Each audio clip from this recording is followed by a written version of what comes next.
Jesus needs leaders who want to be their best, but he will stop power players who want to be the best.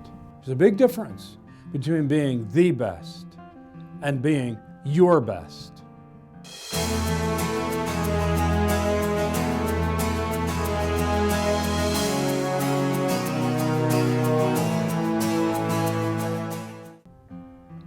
And across the years of my life, 50 years of ministry, I've wrestled to learn that difference. Do I need to be the best? Absolutely not. What difference does it make?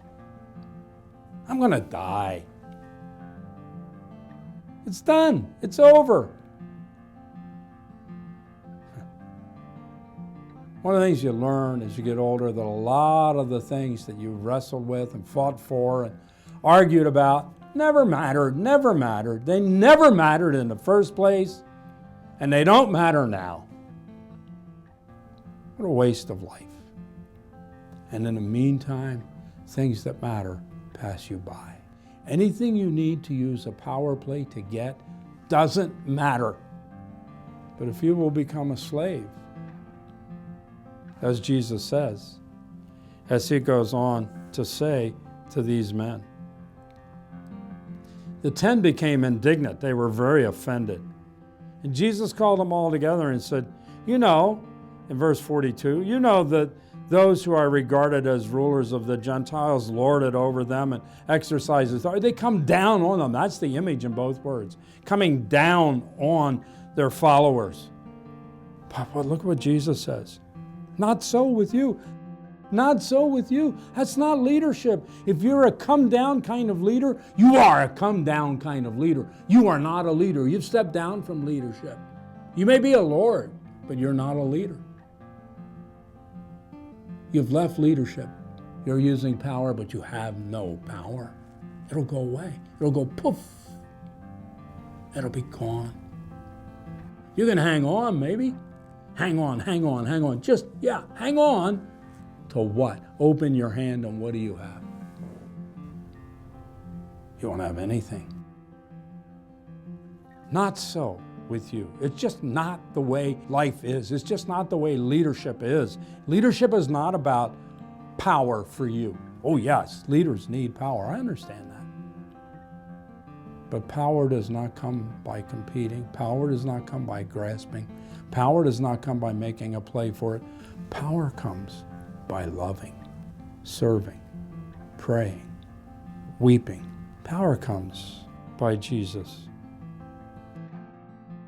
Whoever wants to become great among you must be your slave, and whoever wants to be first must be slave of all. Because he says, even the Son of Man did not come to be served, but to serve and to give his life. You know where power comes from? Power does not come from grasping for it, reaching out for it, accumulating it, bringing it close to yourself. Jesus had all of that, and he did not think of it as something to be grasped. Power comes from giving your life. So the second symptom, a shameless use of power to get what we want. Now let's go back. Luke 22 at 14. This is an amazing, amazing passage. When the hour came, the hour for the Passover, absolutely, but more than that, the hour for the cross.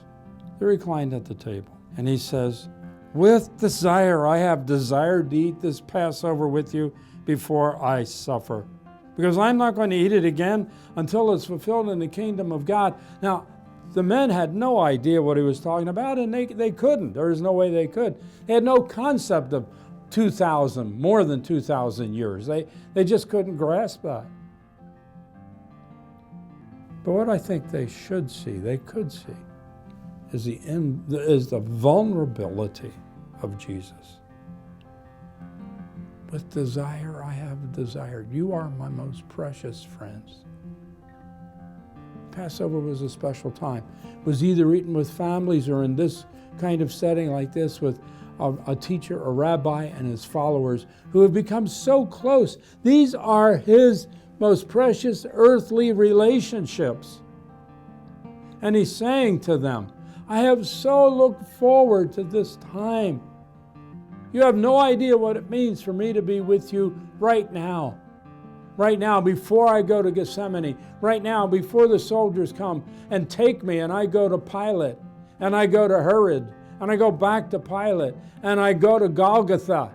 No, they don't know what that means. And he pours his heart out to them. He is so vulnerable to them. And then, as we observed, he institutes the Lord's Supper. And then right in the middle of this profound, this amazing moment, Jesus says, but the hand of him who is going to betray me is with mine on the table. Wait a minute, this betrayer he's been talking about, it's not some Roman, it's not some Pharisee, it's one of us. One of us will betray him. One of us will trade him for 30 pieces of silver. One of us will trade him for power. One of us will trade him for success. One of us will trade him for position. One of us will trade him for influence. That's what's going to happen. One of us will trade him. Even one he longed to eat the Passover meal with. He will betray me. And look what happens.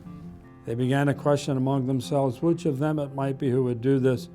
And then in verse 24, a dispute arose among them as to which one was considered to be the greatest. Do you see what's going on? Isn't this amazing? Isn't this overwhelming? Can you imagine this?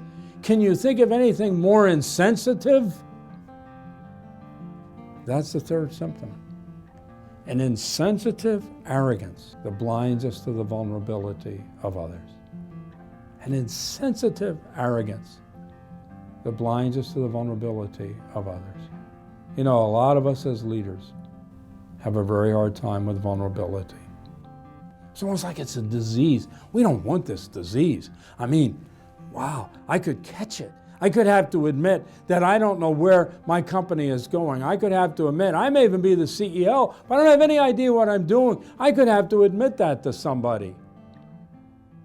Not necessarily to somebody in my company, but to anybody. I need to go to my professional meetings. I need to go to pastoral conferences. I need to go to my parachurch gatherings.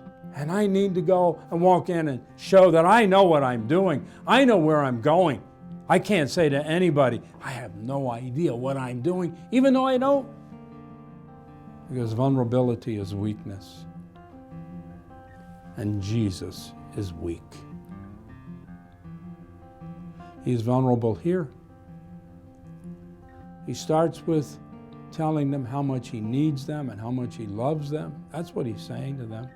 He goes deeper when he talks about the betrayer. And then when they get up and leave and they go into Gethsemane, he says to his chosen handful, Peter, Andrew, James, John, come with me and pray with me. My soul is sorrowful unto death. He is so vulnerable. The Creator dependent on his creatures. And they sleep. Well, I'm one of them, I'm afraid. We sleep. If you're afraid of vulnerability, if you run from it, if you sit in a meeting and somebody makes the mistake of being vulnerable and the first thing you do is move the agenda, keep things going, let's get going, let's move on. We can't have any of this. Now, it may be that it's out of order in this particular meeting, perhaps. But is that individual just pushed aside? Or is there a place? Follow-up. Symptom number 3. Arrogance, drivenness, power, insensitivity.